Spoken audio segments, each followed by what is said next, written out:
저는 이거 나오자마자 생각 든 거는 와 이거면은 그냥 지금 해야 되겠구나. 안녕하십니까 직방TV 애청자 여러분. 한 주간의 부동산 이슈와 고민에 대해서 풀어보는 썰브라더의 놀라운 부동산 놀부. 안녕하세요, 이승훈 소장입니다. 네, 오늘의 특별 게스트입니다. 이미 이승훈 소장님이 여기서 콘텐츠를 하시다가 요즘에 안 하시고 계신데 이렇게 또 반갑게도 오늘 특별 게스트로 나와서 함께 하시게 되었습니다.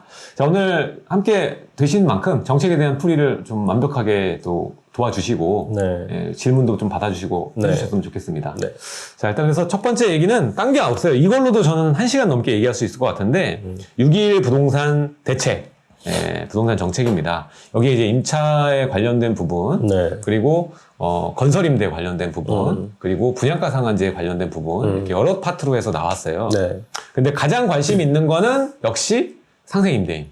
이 과연 나에게 적용되는 거냐? 상생임대를 하면 뭐가 좋은 건데 대체? 뭐 이런 생각들로 나온 게 많거든요. 그래서 거기에 대해서 얘기를 좀 해볼게요. 일단 주요 내용들을 다 짚어서 보면은 첫 번째, 상생임대 주택에 대한 양도세 특례 확대 개편. 이건 소득세 개정을 통해서 하는 건데 이거는 시행령 개정이다 보니까 7월에 바로 할 수 있고 이게 지금 7월 가봐야 하는 거 아니야 라고 얘기를 많이 하세요. 근데 이거는 거의 확실히 된다고 보시면 될 수 있는 게 시행령으로 푸는 거니까 이게 다주택자 양도세 완화 이때랑 좀 비슷하게 생각하시면 되고요.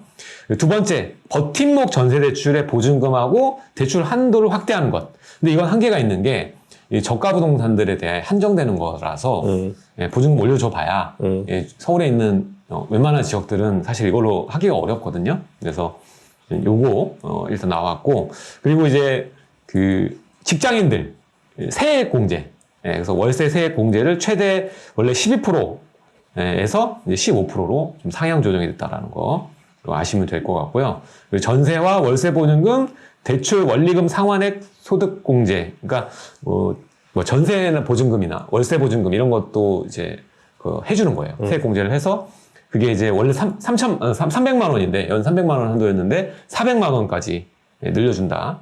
이렇게 됐어요. 그리고 그 기존의 양도세 완화 나왔을 때 1년의 그 거주와 전입, 종전주택 매도와 전입 요건이 2년으로 바뀌었잖아요. 그 다음에 문제가 됐던 게 취득세였잖아요. 그럼 취득세는 어떻게 되는데? 취득세 중간은 뭔데? 그래서 그다음 취득세 얘기 바꿔줬잖아요. 그 다음에 그러니까 대출은 그럼 어떻게 할 건데? 6개월, 그러니까 쌓아놓은 게 너무 많은 거야, 지금. 그렇죠. 그래서 6개월 이내 전입, 그 종전주택 매도가 안 되면 회수잖아요, 대출금이. 그러니까 요거에 대해서도 나왔는데 이것도 이제 기존 처분 기한 6개월에서 2년으로 완화되고 신규 주택 전입 의무가 폐지가 됩니다. 자, 여기까지가 일단 첫 번째 단락으로 우리가 상생임대 관련돼서 좀 얘기를 해볼게요. 상생임대만 해도 시간이 뭐 부족할 정도로 얘기할 게 많을 것 같아요. 일단은 이번 상생임대인의 그 실거주 기간, 원래 민주당에서 처음 나왔을 때 21년 12월이거든요. 그때 나왔을 때 5% 신규든 갱신이든 해놓으면 상생임대인을 해주면서 1년 거주한 것으로 봐준다 라고 했거든요. 그러니까 우리가 그때는 이게 뭐 준 것도 아니고 애매했죠. 것도 아니고 뭐 하는 거야 이게. 그냥 올리고 말지. 1년 뭐 장난해? 어차피 들어가야 되는 거 아니야. 그렇죠. 어차피 들어가게 되면 1년 사나 2년 사나 그건 어렵지가 않은데 1년이라는 기간은 참 애매했죠. 당시에도. 그래서 그게 이제 2년으로 바뀌는 거잖아요. 근데 지금 조정대상 지역 이상인 거는 지난 파리 대책 이후에는 보유 2년에서 이제 실거주 2년까지 붙어야 되잖아요. 그래서 그게 이제 해소가 되는 거라고 보면 되겠는데 이게 시장에 어떻게 효과를 주게 될까요? 개인적으로 보셨을 때. 일단 임대 노는 주택 같은 경우에는 사실은 투자로서 사시는 것들이잖아요. 그러니까 거주를 신경 쓰지 않고 구입하는 경우가 많죠. 그런데 이게 실거주가 해야 되는 상황, 그러니까 나중에 비과세 혜택 받으려면 실거주를 해야 되는데, 그러려면은 본인이 들어가 살아야 되잖아요. 그러면은 일단 구입 자체도 조금 안 하게 되고, 왜냐하면 우리 집에서 멀어도 상관없잖아요. 투자용으로. 임대만 될 거니까. 근데 그게 아니라, 나중에 언젠가 거주를 해야 되면은, 이제 거리가 멀게 되면은 아무래도 좀 주춤하게 되는 것도 있고, 이런 부분도 있어서. 선택지에서 좀 빠지는 경우가. 그렇죠. 그러면 이제 사실은 그게 아주 큰 틀로 봤을 때는 저는 다주택자들에 대해서 안 좋은 시각으로 바라보신 분들이 많잖아요. 전 정부의 시각도 그랬었고. 맞아. 근데 이제 그로 인해서 우리가 지금 결과를 본 것들은 뭐 여러 가지 뭐 요소가 복합적인 거긴 합니다만 다주택자가 없으면 여러분들 전월세가 굉장히 좀 안 좋아지죠. 전월세가 심화되고 가격이 올라갈 수밖에 없잖아요. 왜냐하면 공공임대라는 것들이 원활하게 공급이 된다 그러면 문제가 없으나 사실은 그게 단기간에 굉장히 많은 물량을 정부가 공급할 수 없는 입장에서 사적 시장에서의 다주택자들이 결국은 그 전월세를 공급하는 건데 그걸 막아버리니까 당연히 전세 월세 가격이 폭등하면서 결국은 궁극적으로 그렇게 잡으려고 했던 투기꾼 다주택자 잡아서 가격 안정화 시키려고 했던 매매 가격까지 올라가 버리잖아요. 전세가 올라가면 매매가 올라가는 건 당연하죠. 네. 그래서 사실은 이렇게 넓게 시각을 못 봤었던 그런 거였는데 이런 상생임대인 제도를 통해서 이제 거주 요건이 사라지게 되면은 아무래도 전세 시장에도 굉장히 좀 여유가 좋고 전세가를 잡게 되면은 매매가 시장에도 굉장히 안정적일 수 있기 때문에 이게 뭐 6.21 대책 전반적으로 봤을 때 뭐 내용이 없네 이렇게 평가하시는 분도 네, 많긴 하나 꽤 있더라고요. 네, 그런 상생임대인 같은 것들은 이제 굉장히 제도적으로 좀 훌륭한 그러니까 어떤 매매가 안정을 위해서는 굉장히 좋은 제도라고 판단을 하고요. 정부 입장에서도 6.21 대책에 대해서 뭐 기대했던 분들은 화끈하게 한번 처음부터 이렇게 해줬으면 좋겠다고 판단하겠지만 맞아. 근데 정부는 좀 조심스럽죠. 아무래도 너무 이게 조금씩 해. 너무 조금씩 이렇게 네. 일단 첫 번째 정책이 나온 거니까 사실상에 이걸 해서 어느 정도 시장이 형성되고 반응하는지를 보고 그 다음에 이제 또 스텝을 밟아 나가는 게 사실 저는 뭐 맞다고 봅니다. 네. 저는 그리고 이 얘기를 드리고 싶은 게 전에 재건축 그 투자잖아요. 근데 재건축 때도 실거주 2년 조항을 넣는다 했었잖아요. 난리가 났었잖아. 네네네. 근데 그게 짬이 되고 나서 어떤 일이 벌어졌죠? 임차 가격이 크게 떨어졌어요. 그렇죠. 네. 이거는 저는 똑같이 보시면 될 것 같아요. 지금 중요한 거는 1주택자들이 시장에서는 가장 많은 분이잖아요. 그렇죠. 예, 무주택자가 제일 많지만 네. 주택을 보유하신 분 중에서 과반수는 1주택자들이거든요.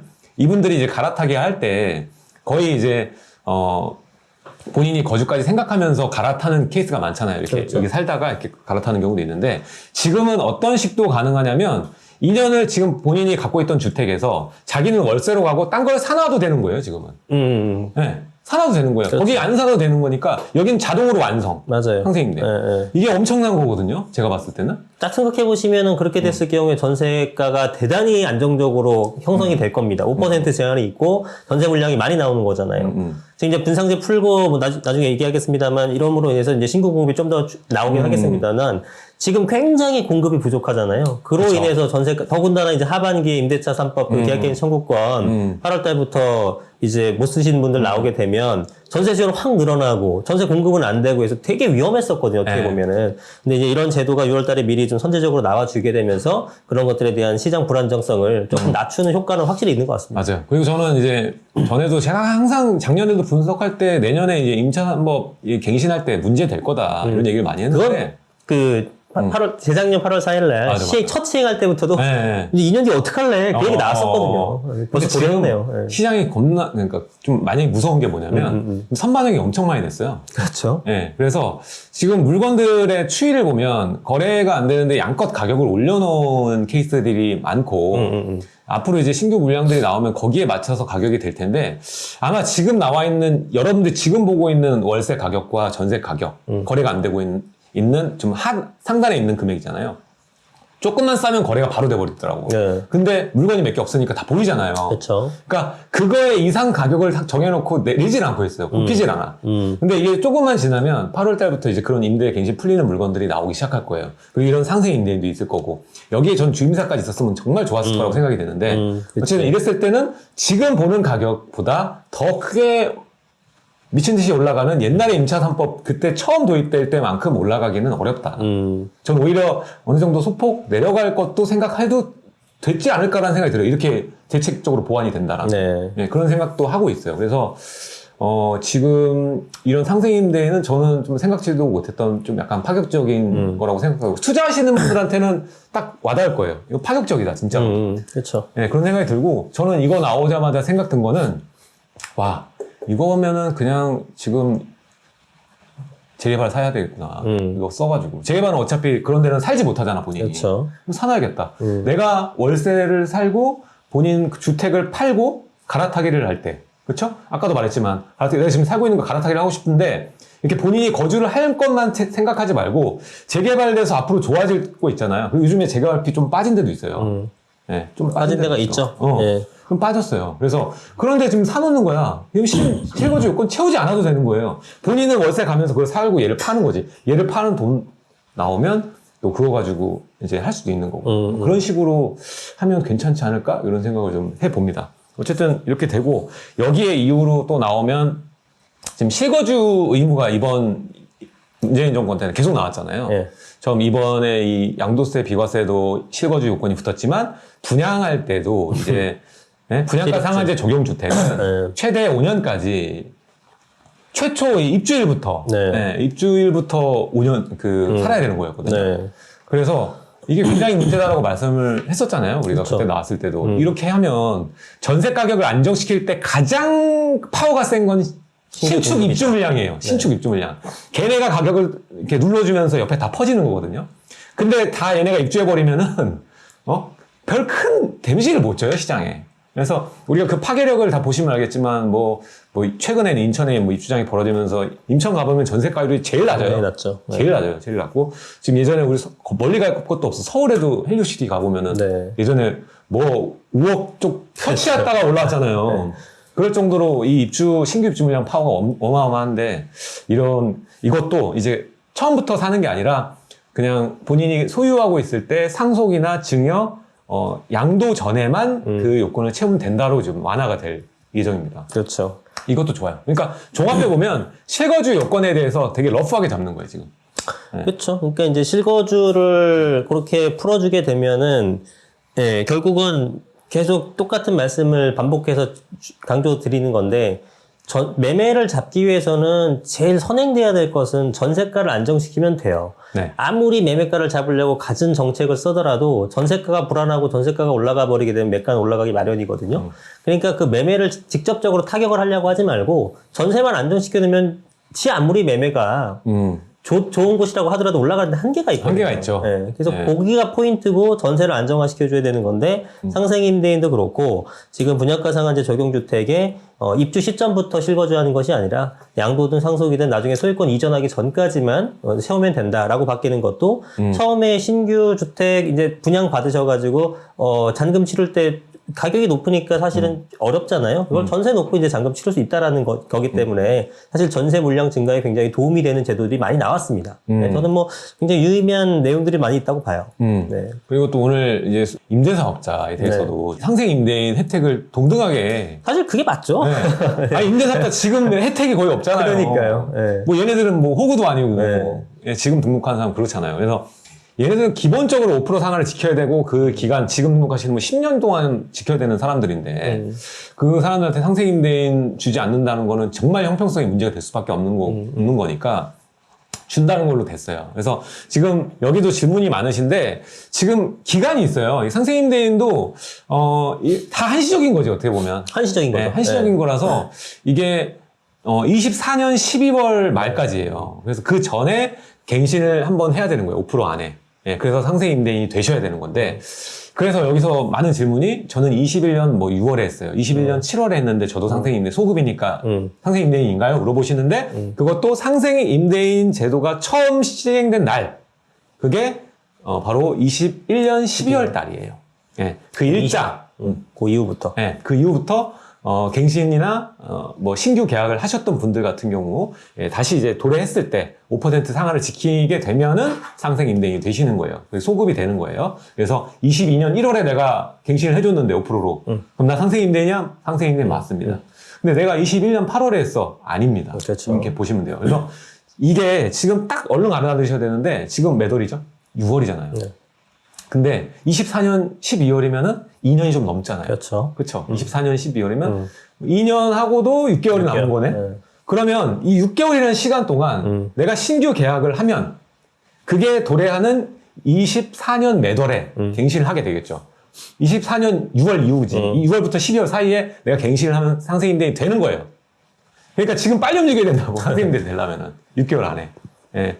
임대사업자 하시는 분들도 마찬가지. 지금 투자를 생각하고 있고 나는 취득세가 너무 아까워서 임대사업자를 해야 된다. 그러신 분은 시간이 얼마 없어요. 6개월밖에 없는 거예요. 6개월도 너무 그거 다시 임대 안 맞추면 어떻게 할 거야. 그러니까 4개월 남았다고 봐야죠. 네. 4개월 안에 어떻게든 이렇게 포지션을 구성해 놔야 되는 거예요. 지금 상황이. 이렇게 보시면 되고, 어쨌든 그렇게 되면 실거주 2년을 채우지 않아도 되기 때문에 따라오는 여러 가지 혜택들을 볼 수가 있다. 그리고 여기에 더불어서 저는 그것까지 봐요. 뭐가 중요하냐면 실거주 2년이 중요한 거는 비과세가 중요해지는 건 또 그것도 있어요. 재개발, 재건축 이런 것들도 지금 보면 투가 지역 같은 경우 조합원지 양도 이런 게 있잖아요. 근데 제가 봤을 때 지금 움직임들이 다 시행령으로 풀 수 있는 것들로 하잖아요. 그렇죠. 이건 실거주 2년 이거 뭐 다 그 시행령으로 할 수 있는 부분들이거든요. 그리고 이번 종부세 완화도 건드려가지고 60% 진짜 파격적인 거 최대로 끌어내릴 수 있을 만큼 끌어내린 거예요. 그렇죠. 네. 제일 지금 역대 가장 낮은 그 율을 적용한 거죠. 할 수 있는 최대한으로 해준 거예요, 그냥. 재산세도 45% 낮췄고. 네. 할 수 있는 최대한으로 지금 할 수 있는 거예요. 대통령의 힘으로 할 수 있는 건 다 해놨기 때문에, 저는 앞으로 또 할 수 있는 게 국회를 떠나서 할 수 있는 것들, 그거를 먼저 살펴보고 여러분들 전략을 펴야 된다 이렇게 말씀을 드리는데, 그게 또 규제 지역이에요. 네. 그거는 이제 주심위에서 네. 올리는 거고, 네. 요건이 맞으면 지자체에서 신청하고, 거기에 요건에 맞으면 합당한 이유를 대지 못하면 해줘야 되거든요. 그러니까 웬만한 이제 미분양이 나오고 뭐 이런 지역들은 좀 높을 거다라는 네. 생각이 들고, 물론 이제 서울이 처음부터 풀리고 이러진 않아요. 왜냐하면 지금도 우려되는 뭐 폭등의 우려가 있다 뭐 이렇게 그렇죠. 계속 판단을 하고 있기 때문에. 지압적으로. 그렇죠. 네. 큰 하락이 나오진 않았어요. 지금 그냥 물가 상승 대비했을 때 낮은 것 뿐이에요 지금. 그렇죠. 그래서 좀 추이를 지켜보면 결국 저는 다 풀릴 거라고 보긴 하는데. 궁극적으로는 다 풀리겠죠. 이제 네. 시차를 두고 지역별로 좀 차이가 있겠지만. 네. 최소한 저는 그 규제 지역 내에서도 투과지에서 조정 대상 지역으로 내려오는 지역도 많아질 거라고 있겠죠. 봐요. 네. 그렇게 되면 조합원 지위가 양도가 돼요. 네. 그러면 거주 요건을 2년 채운다는 게 엄청난 힘이 되는 겁니다. 근데 지금 놀부님 이렇게 설명하시는 걸 다 알아들으시나요? 굉장히 어느 정도 수준이 있어야지만 알아들을 것 같은데. 우리 직방에 있는 분들은 다 네, 그 정도 알아들으시나요? 똑똑하세요. 어, 대단하시네요. 정말 똑똑하세요. 네. 저보다 더 똑똑한 분들이 다 모였기 때문에. 네. 네. 일단은 아까 뭐 시행령 같은 것들도 네. 뭐 혹여나 모르시는 분들이 위해서는 국회 법을 통과해야 되는 것들이 있고 법령이라는 것은 국회의원들이 국회에서 과반수 이상 통일을 해서 통과시켜야지만 법이 바뀌는 거고 이 시행령이라는 것은 법의 테두리 안에서 대통령령으로 이제 바로 행정부가 처리할 수 있는 일이 있습니다. 그래서 그런 것들은 국회가 그 여소야대 국면에서 그쪽에 어떤 동의를 받지 않고도 처리할 수 있는 것들은 지금 그렇게들 대부분 처리하고 있다라는 거고 국회는 아시겠지만 뭐 앞으로도 한 2년 정도 남았기 때문에 그 전까지는 아마 시행령으로 할 수 있는 최대한의 활용을 해갖고 정리를 할 거예요. 그래서 아까 종부세 같은 것도 원래 22년도 올해 100%였지만 60% 낮춰져서 올해부터 적용해서 그 전부터 공약이 계속 말씀하셨죠. 2020년 정도 수준으로 환원시키겠다라는 거를 이제 약속을 지키는 모습이고 20년도 저는 그거예요. 20년도 안 되는 그 이전 수준으로 내려가는 것 같은데요. 1주택자는? 그렇죠. 1주택자 같은 건 또 추가로 3억 더 공제받는 거 아시죠? 네, 한시적으로. 예, 11억이 아니라 14억까지도 그거는 이제 지켜봐야 됩니다. 3억이 추가로 될지는 지켜봐야겠습니다. 그런 노력하고 있고 그게 아니더라도 일단은 100%짜리가 60% 됐다라는 것은 여러분들이 과세 표준이 40%는 깎여버리는 거니까 엄청나게 줄어들게 되죠. 뭐 혜택을 줄 수 있는 한 최대한 많이 줬다고 좀 판단을 합니다. 예. 맞아요. 그리고 이제 앞으로 이게 시장이 이걸 받아들였을 때 어떻게 이게 움직일까 이게 진짜 굉장히 중요한 건데 계속 얘기하지만 정책으로 풀 수 있는 건 항상 한계가 있잖아요. 결국에는 공급량이 채워져야 되는 건데 그러기 위해서 250만 호라는 공약을 내세웠고 거기에 맞게끔 여러 추진들을 하게 될 거고 그 추진 안에서 많은 자본들이 또 파생되고 돈이 돌게 될 거고 그걸 우리는 이 보시는 분들은 공부하시고 잘 또 심어 놓으셔야겠죠. 씨앗을. 그렇죠. 네, 그렇게 되는 거고 어쨌든 그게 이제 사이클이 완성되기 전에는 이 정책을 우리가 집중할 수밖에 없는 거고 그럼 이 실거주 2년의 혜택을 최대로 많이 받을 수 있는 그런 종목은 뭐가 있을까 이거에 대한 생각을 먼저 빨리 하셔야 된다고 저는 보거든요. 그렇죠. 거주를 도저히 못 하겠는 거. 그렇죠. 내가 봤을 때는 여기는 못 살겠다 하는 그건 것들이 아니다. 그게 딱 그거예요. 그게 바로 재건축, 재개발. 되게 낡은 것들. 네. 여러분들이 가치는 좋으나 내가 살고 싶진 않은 그런 못 살아요. 것들. 물 트면 이게 녹물이 나오는데 뭐. 곰팡이 다 쓸어 있고. 네. 못 살고 겨울에는 털모자 쓰고 자야 돼요. 진짜로. 털모자 쓰고 자야 돼. 이거 다 바람 막 숭숭 들어오고 그러는데 이게 내가 지금 텐트에서 자는 건지 집에서 자는 건지 모를 정도로 그래 버리니까 실제로 이제 제가 딱 살기보다는 경험을 해봤어요.